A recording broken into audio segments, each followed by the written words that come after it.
Hello and welcome to another edition of Network Africa. I'm Layo Olarinde, bringing you stories from across the continent. We'll begin this week with stories and happenings that made headlines over the weekend.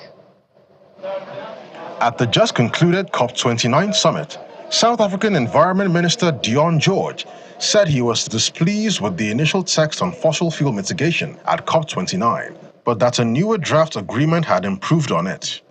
Speaking on the sidelines of the annual United Nations Climate Summit in the Azerbaijan capital Baku, George, who served as co-chair on mitigation, said the initial text had been butchered to the point where there was actually no sense at all. I am displeased with the fact that we spent a whole lot of time working in the mitigation co-pair, and then we put together what I thought was a very nice, good, sensible text for it to be butchered to the point where there was actually no sense at all. It's better now because we've got some things in there that we think are steps in the right direction. And also, I think maybe it's because of certainly the culture I come from in South Africa is that we talk about everything quite openly. But the experience here has been, well, a lot has happened that is not so transparent.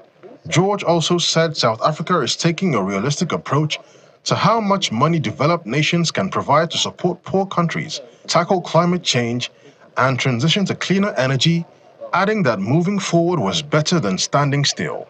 You might find that there are hooks that we've put in there that we will expand on, that we don't necessarily have to elaborate on now because they're there for a reason and we don't want them to go, but we will build on it. So there was a reason for everything. So I'm quite satisfied. When I read through it, I think I can work with this because it's not finished. We'll carry on now in the G20 very shortly, and then we will carry on in COP30 and 31 and so on. But eventually we will get there. And then maybe one day I will share the little hooks that we put in there because it will become quite clear. The COP29 climate summit ran into overtime after a draft deal that proposed developed nations take the lead in providing over $250 billion in annual climate finance by 2035 drew criticism from all sides. Egyptian Minister of Foreign Affairs Badr Abdulati said on Saturday that the law must be respected after the International Criminal Court issued arrest warrants for Israeli Prime Minister Benjamin Netanyahu, former Defense Minister Yoav Gallant, and Hamas's Al-Qassam Brigade's leader, Mohammed Deif.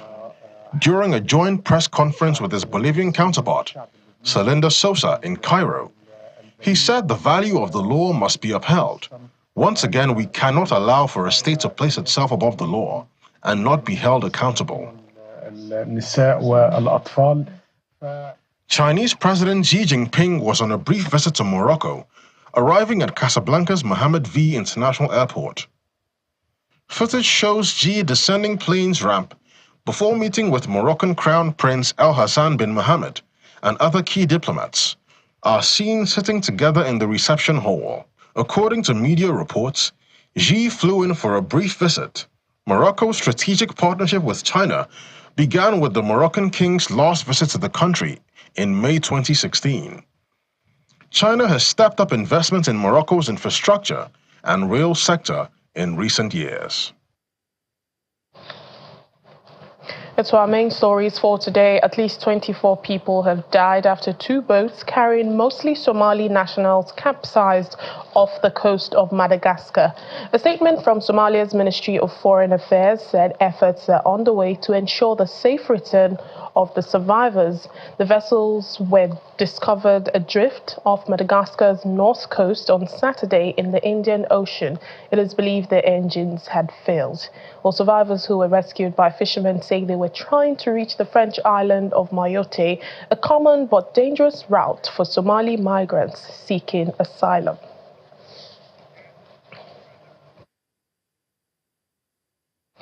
Well, the United Nations climate talks in Baku have drawn to a close following 2 weeks of intense negotiations whose primary focus was establishing a new finance goal. The final outcome shows richer countries promising to raise their funding to help poorer nations fight climate change to a record $300 $300 billion a year, and this represents only 30% of the resources demanded by developing nations. All negotiators from Nigeria and India and Cuba rejected the final outcome.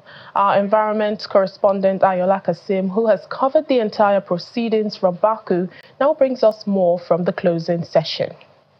Invite parties to turn to Agenda 14. Conclusion of the session. After an exhausting 2 weeks of negotiations, fraught with geopolitical divide, and 2 days after the conference was scheduled to end, witnessing 3 closing plenaries, COP29 President finally got an agreement in the early hours of Sunday, the 24th of November.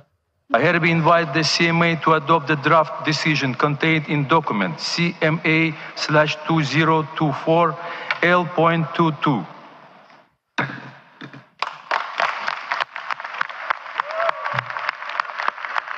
After the applause came the harsh criticism of the process. India questioned the presidency's Your intentions. Excellency, trust is the basis for all action, and this incident is indicative of a lack of trust, a lack of collaboration on an issue which is a global challenge which is faced by all of us, and most of all by the developing countries that are not responsible for it. But we've seen what you have done. However, would want to say that gaveling and trying to ignore parties from speaking does not behove the UNFCCC system, and we would want you to hear us and also hear our objections to this adoption. We absolutely object to this unfair means followed for adoption. The most anticipated new collective quantified goal only offers $300 billion per year by 2035 to tackle the climate crisis. It's nowhere near the $1.3 trillion that is needed, and it is not debt-free. Many say it is way too little, way too late. The African Group Chair says it is acrimoniously done. For Nigeria, it is simply an insult to the UN Climate Convention. And I'm saying that we do not accept this. You expect us to have ambitious NDCs. The NCQG was supposed to enable us to have realistic finance goals. $300 billion is unrealistic.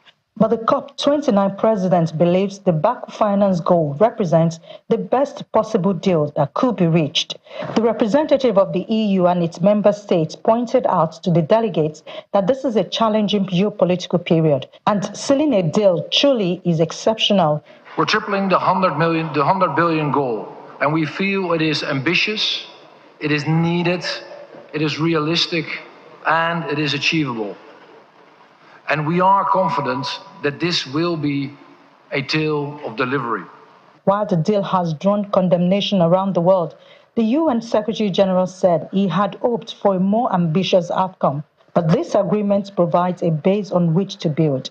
The Executive Secretary of the Climate Convention says it is an insurance policy for humanity. But like any insurance policy, it only works if premiums are paid in full and on time. Promises must be kept to protect billions of lives. Following what happened here, it is now clear that a lot more needs to be done in Brazil next year to restore hope in the COP process. From Olympic Stadium in Baku, Azerbaijan, the venue of COP29, Ayola Kasim, Channels Television News. The first ever Conjoined Twins Conference is holding in Saudi Arabia as the kingdom reassures the world it has the doctors and personnel to ensure 100% success in separation rate. The conference is being organized by King Salman Humanitarian Aid and Relief Center, KS Relief. Our correspondent Amarachi Ubani reports. For the first time ever, there is a gathering of separated conjoined twins in one location. And it's all thanks to the Saudi government, which embarked on this journey 30 years ago through the Saudi Conjoined Twins program. This should be the beginning of continuous collaborations between governments, between United Nations organizations, international NGOs, local and regional NGOs, that they should communicate with leading centers, whether it is like the Saudi National Program for Conjoined Twins, Great Ormond Hospital and others, and create what we are launching today, a website that will bring registry, research, advocacy, communication, and also awareness for families. This is the takeaway that we should agree on, and we should not forget the well-being and the rights and the ethics of conjoined twins. Scores of twins from around the world successfully separated in Saudi hospitals free of charge bear testimony to the unreserved goodwill. For instance, these two Nigerian families who testify to the kingdom's intervention. The way they are separated, and feel happy and feel joy and feel happiness to the extent I can't describe how I feel. Wallah. But now maybe you should give her the mic. Hold on. I will give you the mic. Say halas. They are triplet, two conjoined, one separate. So when we came to Saudi Arabia after investigation, they told us that the spinal cord is connected. So the cost is separate the spinal cord for the surgery. So after they separate the spinal cord and separate them, all of them. Two Nigerian conjoined twins successfully separated here in Saudi Arabia, and they've been here for a while. Many more still on the way. Saudi Arabia is gradually becoming a hub for medical innovation and says its doors are open to conjoined twins for separation from all over the world. At the first international conference on conjoined twins here in Riyadh, Saudi Arabia, Amarachi Ubani, Channels Television News. Well, one man who has helped make it possible for the Nigerian conjoined twins to receive help from the Saudi government is businessman Abdulmalik Aliyu. Not related to the families, he, however, had compassion on them and stepped into the situation. He spoke to our correspondent Amarachi Ubani on the sidelines of the International Conference on Conjoined Twins in Riyadh, Saudi Arabia.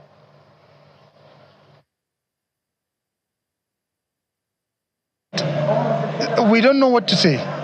They give them stipend every month. The Saudi government give them stipend every month. That is one. They feed them. They're in a hotel for free. Even myself that accompanied them, I'm being taken care of. As you can see, I'm dressed like Saudi, not a Nigerian, because the tears of joy, we had it when these guys were separated. I have all the films, everything. So it's really something that I think Nigerian government should work on and see how they can create the bond, the ties with Saudi Arabia, because Saudi Arabia have assisted us. And seeing our first success, now look at the second conjoined twins, and now the third one are on the way. I have written for the third one, and they are coming, inshallah. And Saudi are happy to do it for us. And believe me, it's all free of charge. For 2 years now, I'm in Saudi Arabia. They're in Saudi Arabia. These children don't even know anybody in Nigeria. Now look at the children, they are running. The first time I met with the children, we were all shedding tears because these children were dead on arrival, as we thought anyway. But as God will have it, look at them now. Look at them. It's really made us to shed tears. And we really thank Allah subhanahu wa ta'ala for his blessings. And we really need to look inwards in our country to see how we can make things better. The wife of prominent Ugandan opposition figure Kizza Besigye says she doesn't expect her husband to get justice from a military court where he has been charged. Mr. Besigye was charged last week in the military court martial with several offences, including illegal possession of weapons and ammunition. Earlier on, he was abducted by Ugandan operatives, according to his wife, from Kenya's capital, Nairobi, where he had gone to attend a book launch, and forcefully brought back to Kampala. Winnie Byanyima says she is keen to speak with President Yoweri Museveni and other Ugandan government officials about how the opposition can have a healthy space to play its role in a constitutional democracy in the country.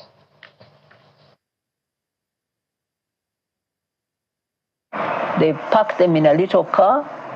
They sat on them, on him and on Obed, and by the time he arrived in Kampala, he said he could hardly walk. The people who abducted him were Ugandan operatives, and that they brought him, and he could, they were first of all trying to pretend to be Kenyans and were speaking Swahili, but even before they got to the border, they forgot. And one of them then went on, his phone rang and he picked it up and forgot, and he spoke Runyankore. Which Kenyan speaks Runyankore? You see, so he knows who brought him. He doesn't know them personally, but they were Ugandan. We can only wait for them to appear in a civilian court. But in the military court, we do not expect to get justice. I want President Museveni to know that his security system is in overdrive, complete overdrive, because the very people who frame others from his system, those people who go and fabricate and get opponents of NRM party, they get rewarded. And so the system has an incentive inside their incentives to keep framing and keep creating, fabricating, and criminalizing opposition. I'll speak with everyone. And yes, I am keen to speak with the president, to speak with the leaders of, if they want to, other leaders, whether in the parliament or wherever, about ways forward. Because this is not just about Kizza Besigye. This is about how the opposition can have its space, healthy space, to play its role in a constitutional democracy. Sudan is in danger of becoming a failed state. Now, this is according to the Norwegian Refugee Council. The head of the International Aid Agency, Jan Egeland, says war-stricken Sudan is in danger of becoming another failed state because civil society is disintegrating amid a proliferation of armed groups. He says in addition to the two main warring parties in the country, that's the army and the paramilitary rapid support forces, there are also many smaller ethnic armies looting and going berserk on civilians. Well, for 19 months now, there have been a brutal power struggle between the army and the RSF that has forced over 10 million people to flee their homes and push the country to the brink of starvation. Back in September, the World Health Organization said starvation in Sudan is almost everywhere. Meanwhile, an independent investigator of the International Fact-Finding Mission for Sudan, Mona Rishmawi, has detailed the severe humanitarian and security challenges caused by the ongoing conflict in the country, saying the war is being fought on the bodies of women. During a briefing in Geneva, she highlights sexual violence, food insecurity, and ethnic tensions. She also pointed out the challenges of delivering aid, particularly through the Adre crossing on the Chad-Sudan border, which she believes should remain open. Sexual violence has been rampant in Sudan for quite some time, but during this current conflict, we have seen something that I never saw before. I worked on Sudan before in the last 20 years. I personally talked to women myself, women and girls myself, who were subjected to sexual violence. And as I say, this is a shameful story, to be honest. You know, when the war is being fought on the bodies of women, that's really shameful. It is very difficult to have numbers, to have figures. because of the stigma, because people, the social stigma associated, unfortunately, with this kind of practices and these kind of crimes is huge. So people only talk about it most of the time when they have complications, health complications. So they go to the health providers, the families go to the health providers, and at that stage we know the health providers are telling us that there are thousands. Fear of rape leads people most of the time to leave their property and flee to another area that they think is safe, whether inside Sudan or outside Sudan. Wife of Nigeria's President Bola Tinubu, Senator Remi Tinubu, joins the global community in commemorating the International Day for the Elimination of Violence Against Women, marking the start of the 16 days of activism against gender-based violence. In a statement on Monday, she said although Nigeria is making remarkable progress, however, many women and girls, especially in rural and underserved areas, remain trapped in these cycles of violence and inequality.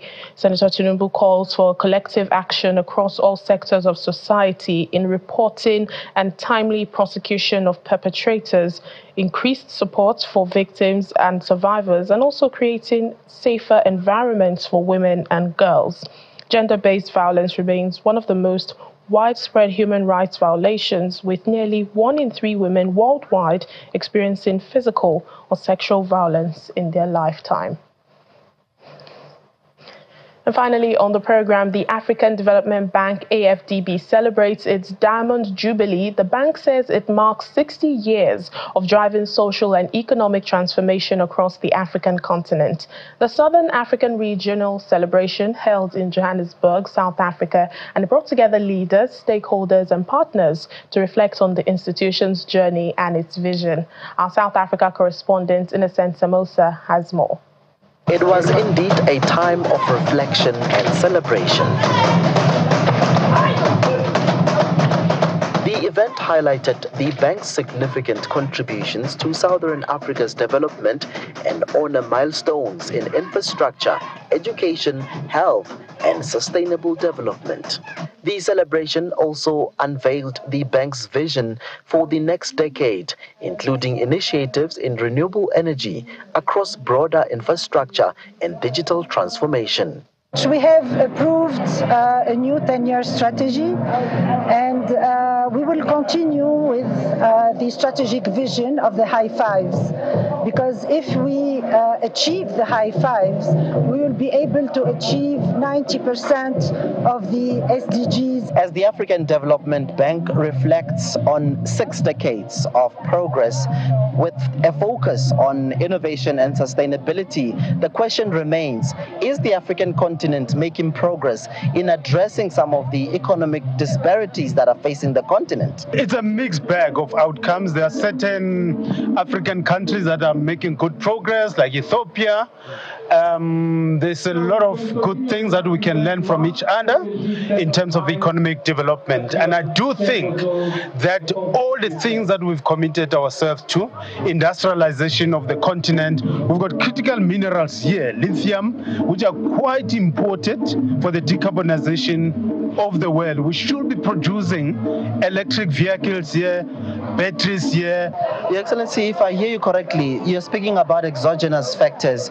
Are you saying that we're dealing well with endogenous factors? Well, the problem that we have is that as we meet the exogenous factors, which creates instability, which deepens poverty, and, dealing with all these shocks that come, the climate shocks, and all this, then, obviously, there will be marginalized segments of the society. The Development Bank of Southern Africa took some time to send well wishes. I want to see more impact, and I want to see the realization of the high fives that the African Development Bank, focuses on industrializing Africa, so an industrialized Africa, a powered Africa, a fed Africa, an integrated Africa. Delegate says that the next chapter promises to bring even more transformative change